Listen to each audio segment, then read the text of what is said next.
বিজেপির ভুয়া এসএইচজি গ্রুপকে উৎখাত করে ছবিমুড়া পর্যটন কেন্দ্রের দায়িত্ব দখল নিল তিপ্রামথা। এলাকায় উত্তেজনা। পর্যটন কেন্দ্র দখলকে ঘিরে রাজনৈতিক সংঘাত চরম হওয়ার সম্ভাবনা। জোরপূর্বক দখলকে কেন্দ্র করে মহাকরণে পরিস্থিতি পর্যালোচনায় মুখ্যমন্ত্রীর নেতৃত্বে অনুষ্ঠিত হয় বৈঠক। জোরপূর্বক ছবিমুড়া দখল করলেও পুলিশ প্রশাসন ছিল নীরব দর্শকের ভূমিকায়, যা রাজ্যে আইন শৃঙ্খলার অবনতির চূড়ান্ত নিদর্শন।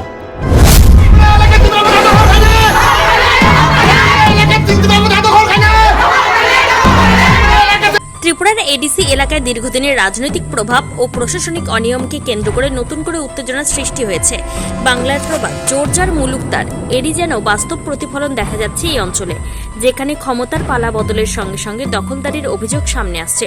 2018 সালে ভারতীয় জনতা পার্টি ত্রিপুরায় ক্ষমতায় আসার পর থেকে এডিসি এলাকার বিভিন্ন সরকারি নিয়ন্ত্রণাধীন সংস্থা এবং গুরুত্বপূর্ণ সম্পদের উপর তাদের প্রভাব বিস্তারের অভিযোগ উঠেছে। অভিযোগ অনুযায়ী রাজ্যের অন্যতম জনপ্রিয় পর্যটন কেন্দ্র ছবিমুড়া ও সেই সময় দখলের আওতায় আসে। স্থানীয় সূত্রে জানা যায়, এলাকার নেতা তথা বিজেপির মনোনীত ভিলেজ চেয়ারপারসন রবীন্দ্র জমাতিয়ার নেতৃত্বে হাচুক মথাই নামে একটি স্বনির্ভর গোষ্ঠী গঠন করা হয়। তবে এই গোষ্ঠীকে ভুয়ো বলে অভিযোগ উঠেছে।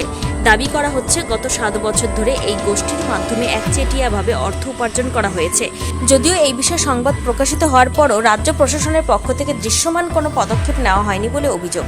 অমরপুর ব্লকের অধীনে প্রায় 900-রও বেশি স্বনির্ভর গোষ্ঠী থাকলেও শুধুমাত্র এই বিতর্কিত এসএইচজির মাধ্যমে বড় অঙ্কের আর্থিক লেনদেন হয়েছে বলে স্থানীয়দের দাবি। এদিকে সম্প্রতি এডিসিতে তিপ্রামথা দলের ক্ষমতায় আসার পর পরিস্থিতিতে নতুন মোড় নেয়। শনিবার দলীয় কর্মীরা প্রায় জোরপূর্বক ছবিমুড়া পর্যটন কেন্দ্রের দখল নেন বলে অভিযোগ। ঘটনাস্থলে উপস্থিত মথা দলের নেতারা জানান, এখন থেকেই পর্যটন কেন্দ্রের সমস্ত দায়িত্ব তাদের হাতেই থাকবে এবং পর্যটকদের যাবতীয় পরিষেবা তারা প্রদান করবে। এই ঘটনাকে কেন্দ্র করে এলাকায় রাজনৈতিক উত্তেজনা তুঙ্গে।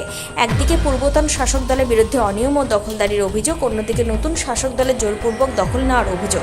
দুই পক্ষের দ্বন্দ্বে সাধারণ মানুষ ও পর্যটকদের স্বার্থ কতটা সুরক্ষিত থাকবে তা নিয়ে প্রশ্ন উঠছে। বিশেষজ্ঞ মহলের মতে, এই ধরনের ঘটনায় প্রশাসনের নিরপেক্ষ ভূমিকা অত্যন্ত জরুরি। আমরা আজকে এখানে আমরা তিপ্রামথা সংগঠন আর আমরা এডিসি এলাকা, এই কারণে আমরা এখানে আজকে যারা আগের বিজেপি সংগঠন এখানে আছে, বিজেপি ওই সংগঠন এখানে কমিটি আসছিল, তারা গত প্রায় 2018 সন থেকে আজ পর্যন্ত 2026 পর্যন্ত তারা এখানে দখল তারা করছি। এই কারণে আমরা এখানে এডিসি এলাকা আমরা সব কিছু আমরা এডিসি এলাকা, এটা আমরা এখনো আমরা তিপ্রামথা সংগঠন ইউথ সবাই মিলে আমরা এখানে এখানে এডিসি এলাকাটা আমরা দখল করবো। এডিসি এলাকার টিউরিস্ট বনো जों दखल खायने हे जों कायसा तिप्रामथा जों खायने बनो।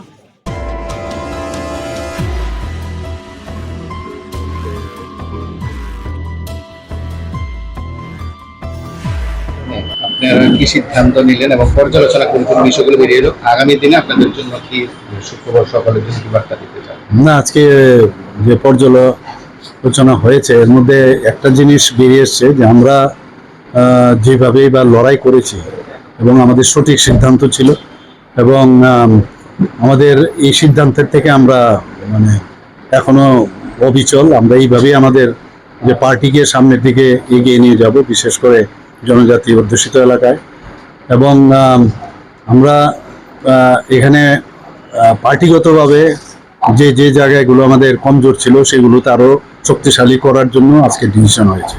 তাহলে কি 2028 সালের কারোর সঙ্গে না, এটা তো এখন আমরা কি বলবো, এটা তো আমি বলতে পারবো এই ডিসি নিয়ে বা ডিসি নিয়ে।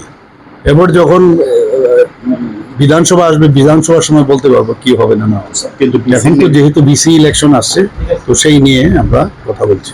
বিসি নির্বাচনে আপনারা এডিসি সাধারণ নির্বাচনের মতন একাই লড়াই করবেন? এখন তো আপাতত তো এই ডিসিশন আছে। আজকে সবাই বললো যে আমরা সাংগঠনিকভাবে আরো শক্তিশালী হব এবং শক্তিশালী করব। যেখানে যেখানে আমাদের সমস্যা আছে সেগুলো আমরা দেখব।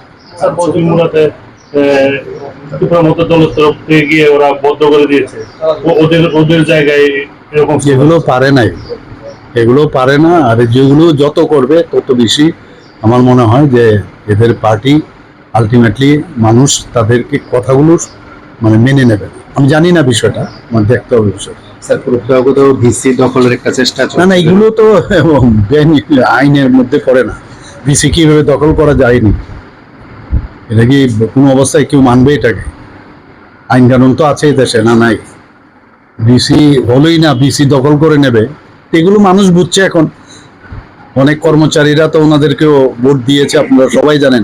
ওরা বলুক হ্যাঁ এইটাও একটা পথ, ওদেরকে আমি জিজ্ঞেস করবো যে এটা ঠিক করছে কিনা।